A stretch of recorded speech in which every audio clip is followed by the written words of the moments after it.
The Yankee Blue mystery, UFOs, hoaxes, and government secrets.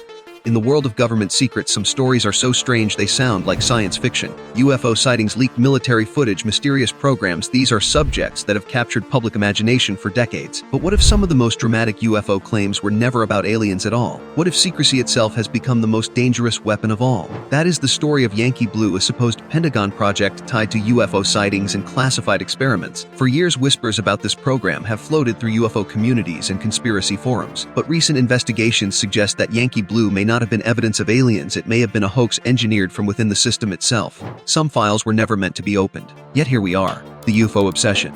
America's obsession with UFOs has deep roots. From Roswell in 1947 to the Navy's Tic Tac footage released in the 2010, stories of unidentified flying objects have always hovered between curiosity and fear. For the Pentagon, UFOs are more than a cultural phenomenon. They are a tool, sometimes a security concern, sometimes a cover story, and sometimes a deliberate distraction. They wanted us to look at the sky, so we'd never see what was happening underground. By the late Cold War era, intelligence agencies knew that rumors about UFOs could be used strategically. Pilots reported strange lights, radar picked up unexplained blips, and the public demanded answers. But behind closed doors, officials saw an opportunity. UFOs made the perfect smokescreen. The birth of Yankee Blue. Yankee Blue first surfaced in whispers in the 1980s and 1990s. It was rumored to be a Pentagon program linked to experiments with advanced aircraft and directed energy weapons. According to some insiders, it was designed to test psychological warfare by planting UFO stories in the public sphere. At its core, Yankee Blue was not about building alien spacecraft. It was about perception management. Every hoax has a purpose. The question is, whose purpose? The alleged strategy was simple. Whenever classified projects risked exposure, leak controlled UFO stories to muddy the waters. Was that strange craft over Nevada a top-secret stealth plane,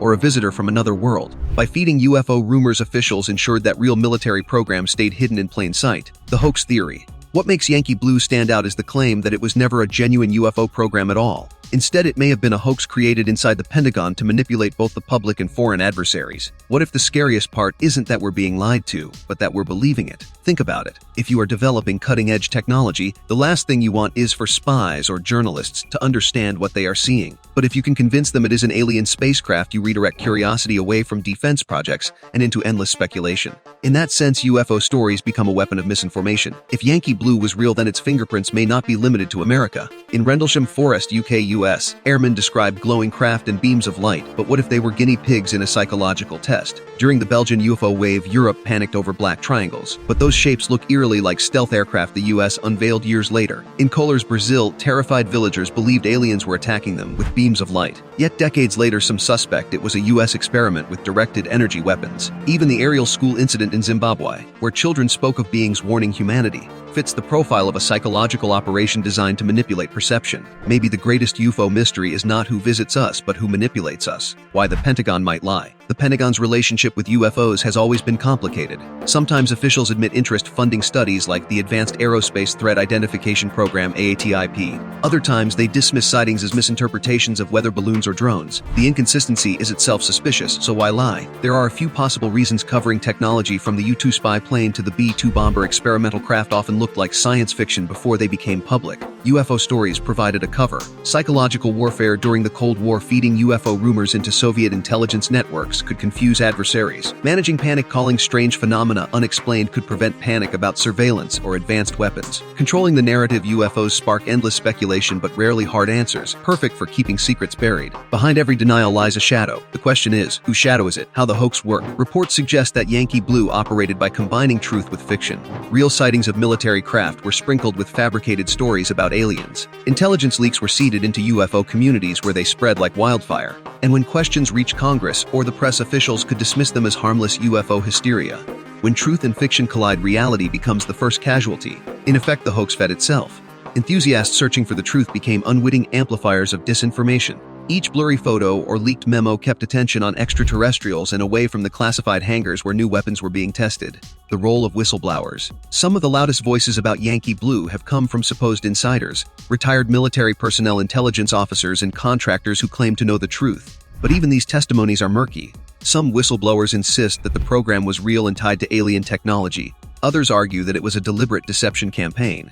History isn't written by winners, it's rewritten by liars. This confusion may be the point. If multiple narratives exist, the real one remains hidden.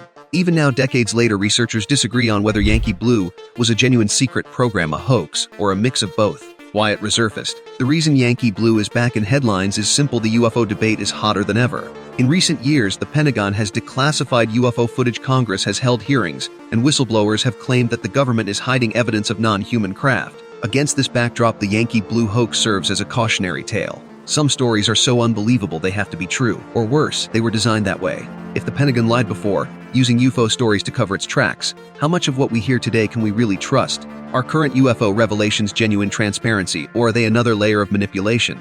The danger of disinformation. What makes the Yankee Blue story so unsettling is not just the possibility of a hoax, but what it reveals about disinformation as a tool of power. Every denial could be true, or another layer of the cover-up. If the Pentagon can create and sustain myths for decades, then public debate itself becomes a battlefield.